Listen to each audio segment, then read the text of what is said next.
وعلیکم السلام ورحمۃ اللہ وبرکاتہ۔ دیکھیے ایک بات ذرا ذہن میں اس کو جگہ دیجئے کہ جن لوگوں کا شرک ثابت ہے، چاہے وہ زندہ ہیں چاہے وہ مر چکے ہیں، اب وہ رحمت اللہ علیہ نہیں رہے، کیونکہ اگر ہم شرک پھیلانے والوں کو رحمت اللہ علیہ ہمارے منہ سے نکلتا ہے، جس کا مطلب ہے کبھی طاغوت کی محبت کسی نہ کسی کونے میں چھپی ہوئی ہے۔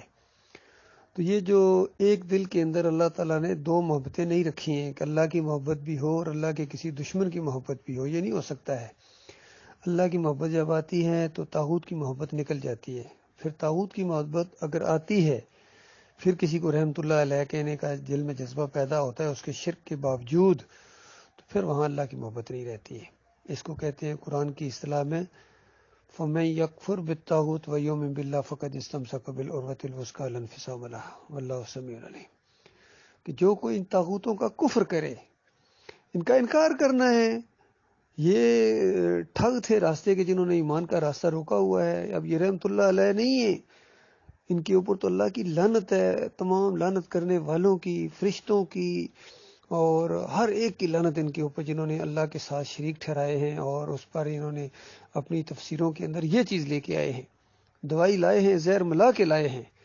تو ذرا برابر دلوں کے اندر ان کے لیے کوئی گنجائش نہیں ہونی چاہیے، وہ کوئی ہو، کسی پر چوٹ لگے، کوئی ناراض ہو، یہ کلیہ ہاتھ میں آ گیا ہے کہ اللہ کے معاملے میں، اپنے مالک کے معاملے میں ہم نے کسی چھوٹے اور بڑے کا لحاظ نہیں کرنا ہے۔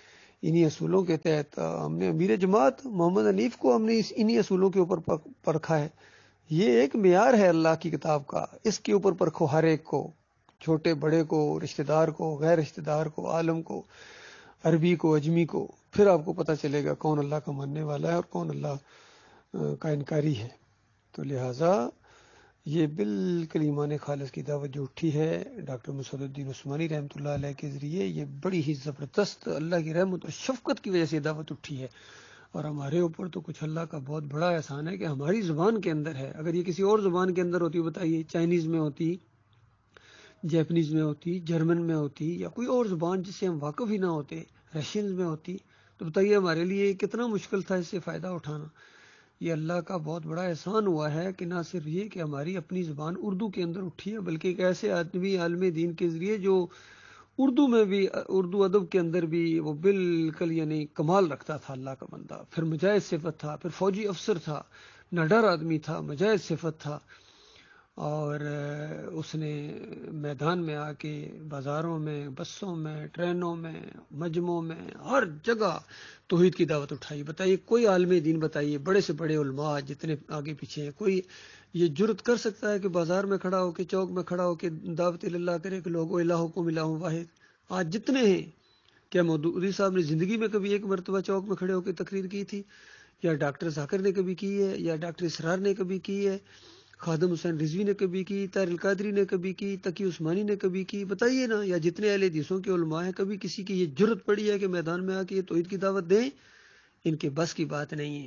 ان کو بس سٹیج لگا کے دو، اور سٹیج کے اوپر یہ حضرت صاحب سامنے پھولوں کا گلدستہ رکھو، اور پھر یہ مائک کے اندر تقریر کریں گے اور ڈرائنگ روموں میں بیٹھ کے یہ تفسیریں لکھیں گے۔ تو یہ ایمان خالص کا معاملہ، یہ ان کی فیلڈ ہی نہیں ہے ان لوگوں کی۔ تو یہ معاملہ ہے میرے پیارے بھائی، یہ توحید کی دعوت اٹھی، اللہ کا لاکھ لاکھ شکر ہے، اس میں اللہ برکت دے۔ اور کتنے ہیں جو آئے ہیں، چند دن چلے اور پھر پیچھے ہٹ گئے۔ یہ راستہ بڑا سخت راستہ، یہ پھولوں کی سیج نہیں ہے۔ وہ جو کسی نے کہا نا کہ انہی راستوں پہ چل کے اگر ہو سکے تو آؤ، میرے گھر کے راستے میں کوئی کہکشاں نہیں ہے۔ یہ دنیا امتحان کی جگہ ہے، یہاں تو اگر توحید کی آواز آپ اٹھائیں گے تو پھر وہ سارے نقشے سامنے آئیں گے۔ بلال رضی اللہ تعالیٰ کے ساتھ کیا ہوا، خبیب رضی اللہ تعالیٰ کے ساتھ کیا ہوا ہے، کس طرح مکے کے اندر حالات تنگ کر دیے گئے ہیں مومنوں کے لیے، اور پھر کبھی حبشہ کی طرف 2 دفعہ ہجرت ہوئی، پھر مدینے کی طرف ہجرت ہوئی، طائف میں جب نبی علیہ السلام نے جا کر یہ دعوت دی ہے تو کیا ہوا ہے۔ حالانکہ وہ قوم کہتی تھی ہم آپ کو متفقہ طور پر بادشاہ ماننے کے لیے تیار ہیں، دولت گٹھی کر کے آپ کے سامنے ڈھیر کر دیتے ہیں، آپ ہم میں سے سب سے زیادہ امیر ہو جائیں گے۔ آج اس طرح ہی ہمارے لیڈر ہیں، 20-20 کروڑ پر بک گئے، یہ ان کی قیمت ہے، ہر ایک کا ریٹ ہے، ہر ایک کا اپنا اپنا ریٹ ہے۔ تو وہاں بھی ریٹ لگانے کی کوشش کی گئی تھی محمد صلی اللہ علیہ وآلہ وسلم کو کہ اس دعوت سے ذرا پیچھے ہٹ جائیں، بال برابر تھوڑا بہت پیچھے ہٹ جائیں، زیادہ بھی ہم نہیں مطالبہ کرتے ہیں۔ تو کہا گیا کہ ایک ہاتھ پر سورج رکھ دو، ایک ہاتھ پر چاند رکھ دو، تو مجھ سے یہ امید نہ رکھنا، اور یہ دعوت انشاءاللہ غلبہ پکڑے گی یا میری جان جائے گی۔ تو اس عزم کے ساتھ اٹھے تھے۔ ہر دور میں انبیاء کا یہی انداز، 950 سال بیت گئے نوح علیہ السلام کی دعوت کے، اس کے اندر بال برابر کمی نہیں کی گئی ہے۔ نماز روزے حج کا کہیں ذکر ہی نہیں ہے۔ پہلے یہ تو مانو کہ الہ کون ہے، پھر ابراہیم علیہ السلام کی زندگی دیکھیے، کس طریقے سے شرک کے دشمن گزرے ہیں، وہ توحید کی دعوت اٹھائی ہے، کتنی تکلیفیں اس راستے میں اٹھائی ہیں، لیکن دعوت کے اندر معمولی کمی یا کمپرومائز نہیں ملتا ہے۔ یہی مطالبہ ہے اللہ تعالیٰ کا اپنے بندوں سے کہ استقامت دکھاؤ، جم جاؤ ایمان خالص کے اوپر، جو مرضی ہو جائے آپ نے ایمان کے معاملے میں کمزوری نہیں دکھانی۔ اسی کا امتحان ہے، امتحان ہی اسی کا ہے، توحید کا، غلامی کا امتحان ہے۔ تو بہرحال اب اپنی اپنی قسمت کی بات ہے اور اپنے اپنے نصیب کی بات ہے۔